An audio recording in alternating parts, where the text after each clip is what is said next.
Hi guys, you are most welcome in your YouTube channel CPIE by Nagesh sir. Guys, इस series में हमारा topic चल रहा है नरेशन यानी कि डायरेक्ट एंड इनडायरेक्ट सेंटेंसेस, जिसके अंतर्गत आज हम अध्ययन करने जा रहे हैं direct into indirect interrogative sentences. That's means जहां पर रिपोर्टेड स्पीच का सेंटेंस यदि इंटेरोगेटिव है तब हम दिए गए डायरेक्ट सेंटेंस को इनडायरेक्ट सेंटेंस कैसे बनाते हैं, इसी विषय पर आज हम चर्चा करने जा रहे हैं। बिना समय गवाए स्टार्ट करते हैं अपने क्लास को। कुछ सेंटेंसेस ले लेते हैं। Monty said to Tannu, do they write a letter. हमें इसे इनडायरेक्ट बनाना होगा। किस प्रकार से बनाएंगे? Monty asked Tannu if they wrote a letter. Second, Mahesh said to Suresh, where did you live. इस सेंटेंस को हम बनाते हैं अपना indirect and it is Mahesh asked Suresh where he had lived.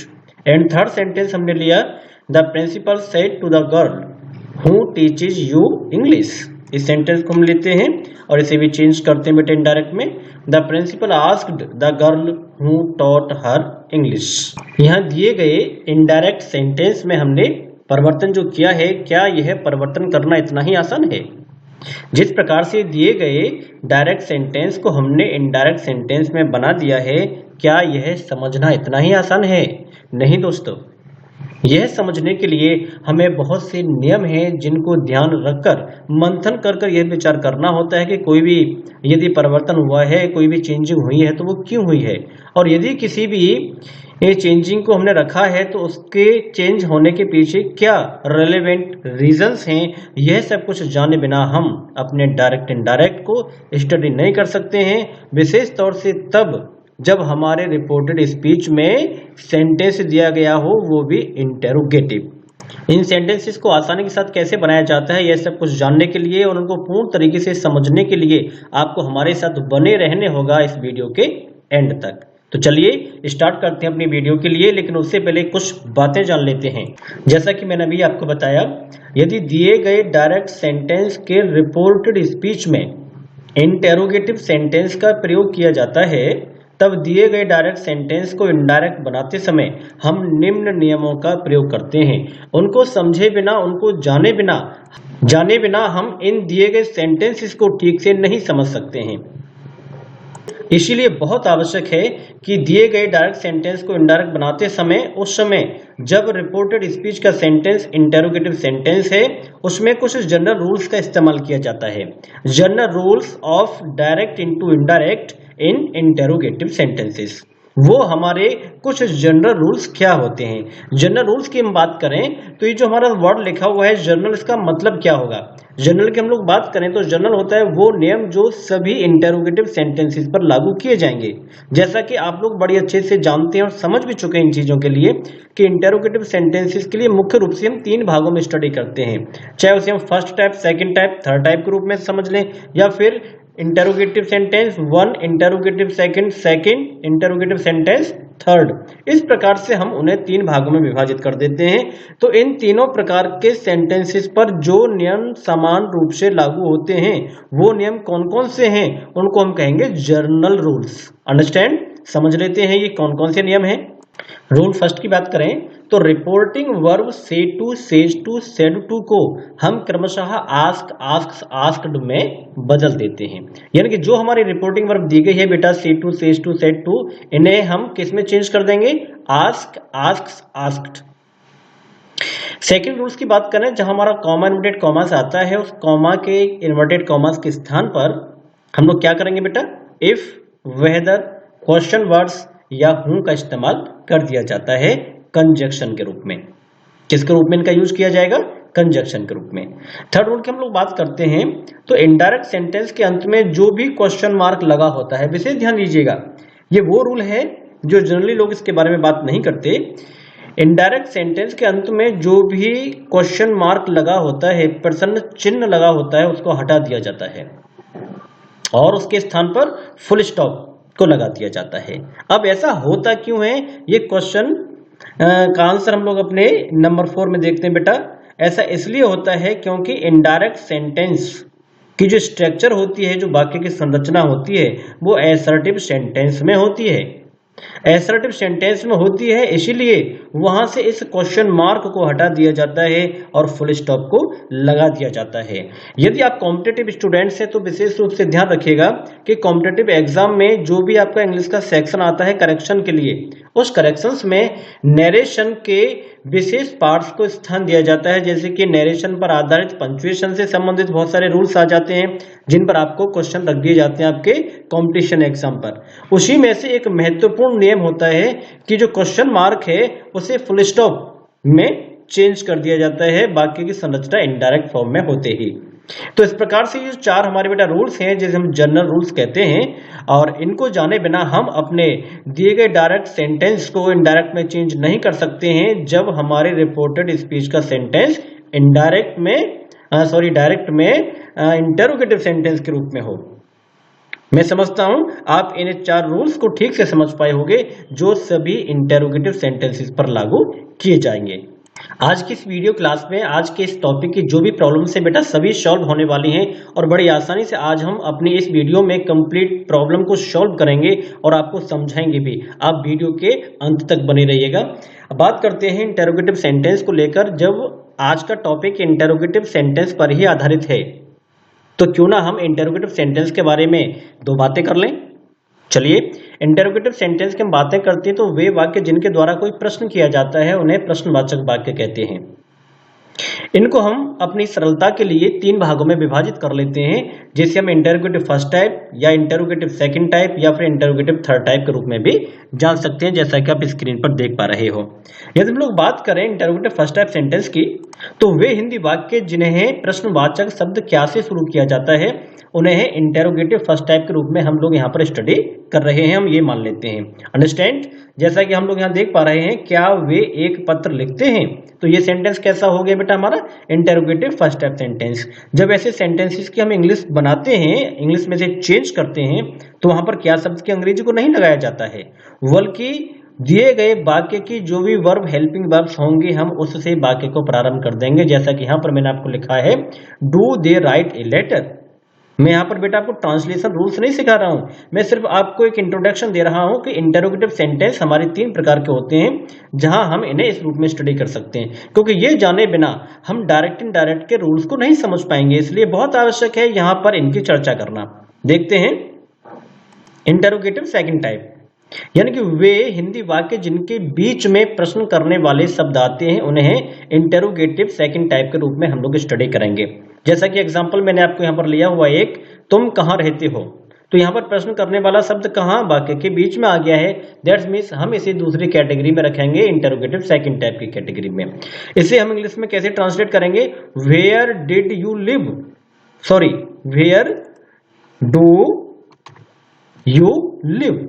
इस सेंटेंस को कैसे कर देंगे, वेयर डू यू लिव। अब यहाँ पर क्या होगा, जब हम उनकी अंग्रेजी बनाते हैं सेंटेंसेस की, तो हिंदी सेंटेंस में दिए गए प्रश्नवाचक शब्द की अंग्रेजी को सबसे पहले लगा दिया जाता है। जैसे कि मैंने यहाँ पर कहाँ की अंग्रेजी वेयर को पहले लगा दिया है, उसके बाद दिए गए वाक्य की जो भी हेल्पिंग वर्ब होंगे या वर्ब होंगे उसको लाया जाएगा। जैसे कि ये सेंटेंस हमारे प्रेजेंट इंडेफिनिट में है, इसकी जो वर्ब है वो डू या डज है, और यू के साथ डू का इस्तेमाल करेंगे, तो मैं डू यहाँ पर लेकर आया हूँ। उसके बाद जो भी हमारी मेन वर्ब होगी उसके फर्स्ट फॉर्म को लगाते हुए पीछे क्वेश्चन मार्क लगा देते हैं। ठीक इसी प्रकार से समझ लेते हैं बेटा अपने सेंटेंस को जो हमारे इंटरोगेटिव थर्ड टाइप सेंटेंस के रूप में है। आपको अंग्रेजी कौन पढ़ाता है, क्या है, आपको अंग्रेजी कौन पढ़ाता है। ये जो हमारा बेटा सेंटेंस है इसको हम अपनी स्टडी करेंगे थर्ड टाइप के रूप में, यानी कि वे हिंदी वाक्य जिनमें प्रश्नवाचक शब्द कौन आ जाता है उसे हम इंटरोगेटिव थर्ड टाइप के रूप में स्टडी करते हैं। बेटा इंटरोगेटिव थर्ड टाइप सेंटेंस और फर्स्ट और सेकंड किसके विषय में मैंने आपके लिए एक वीडियो अपलोड किया हुआ है, उसे आप जाकर देख सकते हैं। उसे मैं आई बटन में भी आपको दे देता हूं, उसका लिंक भी नीचे डिस्क्रिप्शन बॉक्स में दे दूंगा, जहां पर उसका मैंने टाइटल रखा था आपका जो है, और यदि आपने देखा होगा तो आपको याद आ रहा होगा, हमने उसका टाइटल रखा था आपसे पहली प्रश्नवाचक मुलाकात। जहां पर हम आपसे पहली बार रूबरू हुए हैं और जहां हमने अपना जो है उसको फेस कैम वीडियो बनाने की कोशिश की थी, लेकिन हमारे पास जो कैमरेज हमने यूज किया, जैसे हमने उसको बनाते हैं तो हमारे पास संसाधन नहीं थे, तो आप उसको देख पा रहे हो तो वहां पर स्क्रीनिंग बहुत अच्छी नहीं हुई है। खैर छोड़िए उन सब बातों के लिए, उनका कोई महत्व तो नहीं है यहाँ पर। लेकिन मेरा कहने का मतलब सिर्फ यही है कि उस वीडियो में भी मैंने आपको इंटरोगेटिव सेंटेंस से संबंधित विशेष प्रकार की जानकारी, यानी कि कंप्लीट सॉल्यूशन वहां पर दिया इंटरोगेटिव सेंटेंस के बारे में। यदि आप इस इंटरोगेटिव सेंटेंस को और विस्तार से समझना चाहते हो तो आप हमारे इस वीडियो को ऑन कीजिएगा, उसे ओपन कीजिएगा और उससे पहले स्टडी कीजिएगा।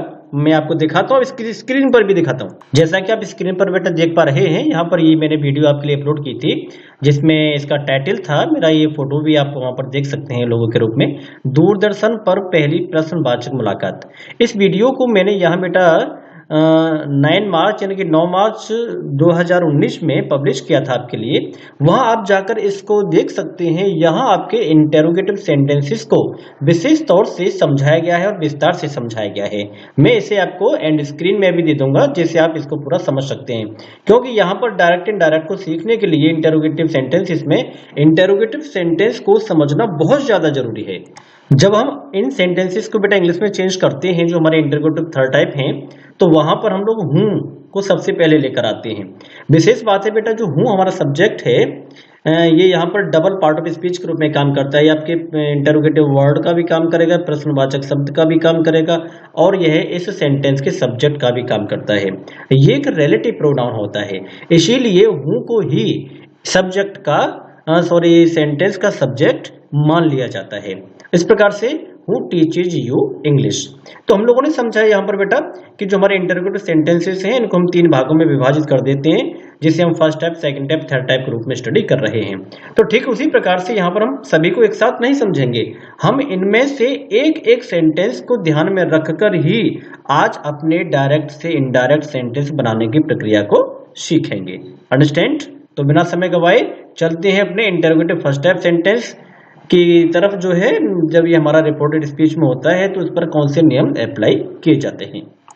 Interrogative first type sentence. Interrogative first type sentence होने पर बेटा क्या होता है, यदि दिए गए डायरेक्ट सेंटेंस के रिपोर्टेड स्पीच में, ध्यान से समझिएगा, दिए गए डायरेक्ट सेंटेंस के रिपोर्टेड स्पीच में इंटरोगेटिव फर्स्ट टाइप सेंटेंस, आपको ध्यान देना है क्या है, इंटरोगेटिव फर्स्ट टाइप सेंटेंस का प्रयोग किया जाता है, तब क्या करते हैं, तब reporting verb say to, says to, said to को आस्क में बदल देते हैं। इनकी चर्चा हमने अभी की थी आपके सामने। यहाँ कॉमनटेड कॉमास के स्थान पर इफ या वेदर में से किसी एक को लगाया जाता है।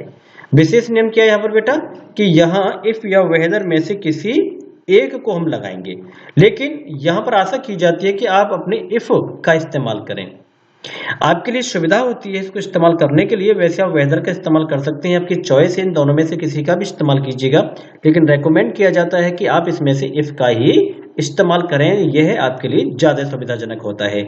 और बाकी नियम वही हैं जो हमने जनरल रूल्स में स्टडी किए थे। हम इंटरोगेटिव फर्स्ट टाइप सेंटेंस का बेटा एक एग्जाम्पल ले लेते हैं और उसे समझते हैं। Priya said to Kapil, is Raju a good boy. तो यहाँ जो सेंटेंस हमारा दिया गया है, is Raju a good boy, ये सेंटेंस कैसा है, ये इंटरोगेटिव फर्स्ट टाइप है। यहां पर इस इंग्लिश सेंटेंस को हेल्पिंग वर्ब से शुरू कर दिया गया है।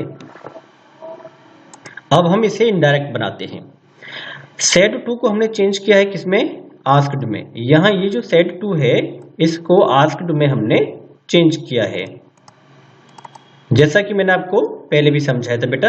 और दूसरा है यहाँ जो कॉमा इनवर्टेड कॉमास है, यहाँ कॉमा इनवर्टेड कॉमास के स्थान पर हमने किसका यूज कर दिया है, ये जो आप कॉमा इनवर्टेड कॉमास देख रहे हैं इसके स्थान पर हमने यूज किया है अपने इफ का, यहाँ हमने इफ का यूज किया है। अंडरस्टैंड? अब बात करते हैं कि यहाँ इफ का हमने यूज किया, दैट्स मीन्स राइट। अब राजू को हम यहाँ लेकर आते हैं और इज को राजू के बाद लेकर गए। Raju was a good boy, is को वॉज में चेंज कर दिया गया है। ये हमने क्यों किया है, क्योंकि यहाँ पर रिपोर्टिंग वर्ब पास्ट टेंस में है। रिपोर्टिंग वर्ब यदि पास्ट टेंस में हो तो रिपोर्टेड स्पीच के वाक्य के काल में भी परिवर्तन होगा। कैसे परिवर्तन होगा, जैसे कि मैंने आपको पहले टेबल्स में समझाया हुआ है। यदि आपने इससे पहले के पार्ट्स देखे हैं तो ये चार्ट मैंने आपको वहां पर बेटा डिस्कस किया था इसी संदर्भ में कि यदि दिए गए रिपोर्टिंग वर्ब को पास्ट में हम लोग देखते हैं तो वहां पर इस टेबल के अकॉर्डिंग चेंज हो जाता है रिपोर्टेड स्पीच के टेंस में भी। मैं आशा करता हूं आपने वो वीडियो देखी होगी, और बेटा नहीं देखी है तो आप उसे देख लीजिएगा। उसके बाद ए गुड बॉय, तो यहाँ पर जो परिवर्तन हुआ वो परिवर्तन सिर्फ इसी कॉलम में चल रहा है, कॉमा एम्बेडेड कॉमा से लेकर वर्ब एंड सब्जेक्ट, और यहाँ इफ से लेकर सब्जेक्ट एंड वर्ब। समझिएगा, यहाँ हम जो कंजक्शन के रूप में इफ का इस्तेमाल कर रहे हैं उसके तुरंत बाद हम सब्जेक्ट को लेकर आए, क्योंकि यहाँ पर राजू सब्जेक्ट है, हमने यहाँ पर सब्जेक्ट राजू लिया और राजू के बाद हमने वर्ब का इस्तेमाल किया है। ऐसा क्यों है, यहाँ पर देखिएगा मैंने एक रूल आपको लिखाया है नंबर 4 पर कि इनडायरेक्ट सेंटेंस की संरचना एसर्टिव सेंटेंस में होती है। किस में होती है? एसर्टिव सेंटेंस में। तो एसर्टिव सेंटेंस दैट मीन्स भाई कि हम अपने एसर्टिव सेंटेंस में कुछ भी समझ पाए या ना समझ पाए, लेकिन ये कन्फर्म समझ लीजिएगा कि एसर्टिव सेंटेंस को हम हमेशा सब्जेक्ट से ही शुरू करते हैं। इसलिए कंजक्शन के बाद यहां पर हम लोग सब्जेक्ट का यूज कर रहे हैं, और सब्जेक्ट के बाद उसकी वर्ब का जो भी नियमानुसार हम लोगों ने यहाँ रखी है इसको हमने वॉज में चेंज कर दिया है। एंड बाकी का जो सेम पार्ट्स है बट सेम है, a good boy a good boy. मैं ऐसा करता हूं कि आप इसे समझ पाए होंगे कि हमारा जो दिया गया डायरेक्ट सेंटेंस है, दिए गए डायरेक्ट सेंटेंस के इन रिपोर्टेड पार्ट में, ये जो मैं दिखा रहा हूं आपको रिपोर्टेड पार्ट है, और रिपोर्टेड पार्ट में यदि इंटेरोगेटिव फर्स्ट टाइप सेंटेंस का यूज किया जाता है, कौन सा? फर्स्ट टाइप सेंटेंस का यूज किया जाता है, तब वहां पर हम किसका यूज करेंगे कंजक्शन के रूप में? इफ या वेदर का। हमें वेदर का यूज नहीं बल्कि इफ का करना चाहिए, इससे हमें सुविधा रहेगी। आगे हम अपने कंजक्शन के बाद वाक्य की संरचना एसर्टिव है, इसलिए यहाँ सब्जेक्ट का इस्तेमाल करेंगे, हमने किया। फिर नियमानुसार इसको हमने वाज के रूप में इस्तेमाल किया, और इस प्रकार से हमने अपने दिए गए डायरेक्ट सेंटेंस को इनडायरेक्ट बना दिया है। हम एक एग्जांपल और समझ लेते हैं। Anil said to Mohan, comma inverted commas begin, does Ravi go to school? Does Ravi go to school? क्या रवि स्कूल जाता है? इनडायरेक्ट बनाते समय हमने क्या किया? अनिल आस्क्ड मोहन, हमने सेड टू को यहाँ, ये जो हमारा सेड टू है इसे हमने किस में चेंज कर दिया है? सेड टू को आस्क्ड में हमने चेंज किया। यहाँ जो हमारे कॉमा एम्बेडेड कॉमास हैं इनके स्थान पर हमने किसका इस्तेमाल किया है? इफ का इस्तेमाल किया है। ये जो कॉमा एम्बेडेड कॉमास बेटा दे रखे हैं, जिसे मैंने रेड कलर में आपको करके समझाया है, इसे हम जो है किस में चेंज कर देंगे? इफ में चेंज कर देंगे। अब यहां does Ravi go to school, इसे हमने चेंज करना है, ये हमारा इंटररोगेटिव फर्स्ट टाइप सेंटेंस है। यहां कंजक्शन के रूप में जो इसका इस्तेमाल किया गया है, इसके बाद हम किसका इस्तेमाल करेंगे? सब्जेक्ट का, रवि। और यहां डज गो, इसको किस में चेंज कर देंगे? वेंट में। हमने इसे वेंट में चेंज कर दिया। अब प्रश्न यहां पर आता है, डज और गो ये दोनों शब्द यहां से कहां चले गए? यहां ये जो डज है ये कहां चला गया, और ये जो गो है ये गो कहां चला गया है? तो ध्यान से समझे बेटा, ये है हमारा प्रेजेंट इंडेफिनिट, और हम लोग यहाँ पर आ गए हैं तो जब चेंज करेंगे टेंस के आधार पर तो हो जाएगा पास्ट इंडेफिनिट। यानी कि डज और गो दोनों को हमने किस में चेंज कर दिया है? वेंट में। अब ऐसा क्यों हुआ है? क्योंकि यहाँ पर जो आगे का जो सेंटेंस है, जो हमारा एसर्टिव सेंटेंस है इफ के बाद का, ये एसर्टिव है और उसमें भी एफर्मेटिव सेंटेंस है। तो हम एफर्मेटिव सेंटेंस की बात करें पास्ट इंडेफिनेट में, तो उसके फॉर्मुलेशन के आधार पे हम लोग क्या लिख सकते हैं इसे? तब हम यहाँ पर कौन सा फॉर्मूला लगाते हैं बेटा? सब्जेक्ट प्लस मेन वर्ब की second form plus object. Past indefinite के एफर्मेटिव में हमने क्या लगाया है? Ravi went to school. तो इस प्रकार से यहाँ पर डज और गो दोनों को हमने वेंट में चेंज कर दिया है।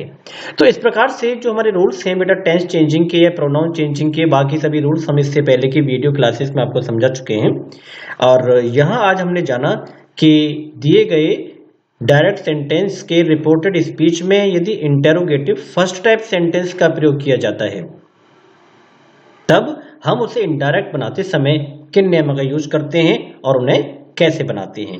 इसी प्रकार से कुछ एग्जांपल्स और हैं, मैं आपको बेटा दिखाता हूँ स्क्रीन पर, आप अपनी वीडियो को पॉज करें और उन्हें देख सकते हैं और समझ सकते हैं। हालांकि वीडियो काफी लंबी हो गई है, लेकिन बेटा पता नहीं क्यों मैं जब आपको समझा रहा होता हूँ तो डीपली समझाता हुआ काफी आगे निकल जाता हूँ और बस टाइम हाथ से निकल जाता है, इसलिए आपकी वीडियो लंबी हो जाती है। तो प्लीज आप वीडियो को स्किप ना किया कीजिएगा, उसे पूरा देखा कीजिएगा।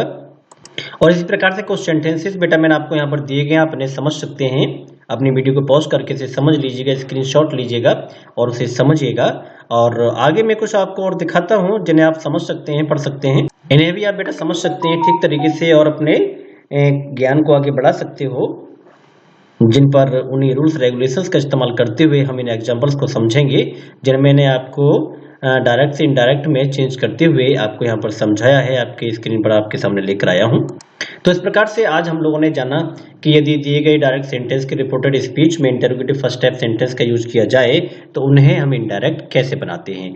यहाँ से आगे बेटा जो हमारा सेंटेंसेस है वो इंटरोगेटिव सेकंड टाइप जब हमारा रिपोर्टेड स्पीच में होगा तब उसे कैसे चेंज करते हैं, यह सब कुछ हम अपनी नेक्स्ट वीडियो क्लास में जानेंगे। नरेशन पर आधारित बेटा ये हमारी वीडियो क्लास 10 थी, यानी कि हमारा पार्ट 10 इसमें था नरेशन की क्लास में। और अब हम अपनी नेक्स्ट हमारी जो वीडियो क्लास होगी पार्ट 11, हम अपने पार्ट 11 में डायरेक्ट इनडायरेक्ट के बेटा जो हमारा नेक्स्ट टॉपिक होगा वो इंटरोगेटिव सेकंड टाइप सेंटेंस के अंतर्गत होगा। यानी कि यहाँ से आगे जो हम अपनी स्टडी करेंगे वो अपने पार्ट 11 के रूप में स्टडी करेंगे। मैं आशा करता हूँ कि आपको अपनी ये वीडियो क्लास काफ़ी अच्छे से समझ में आई होगी और इंटरेस्टिंग भी रही होगी। मिलते हैं आपसे नेक्स्ट पार्ट 11 में next study interrogative second type sentence के साथ, जो हमारे डायरेक्ट इनडायरेक्ट को हमें समझना सिखाएगी। I wish you best, God bless you.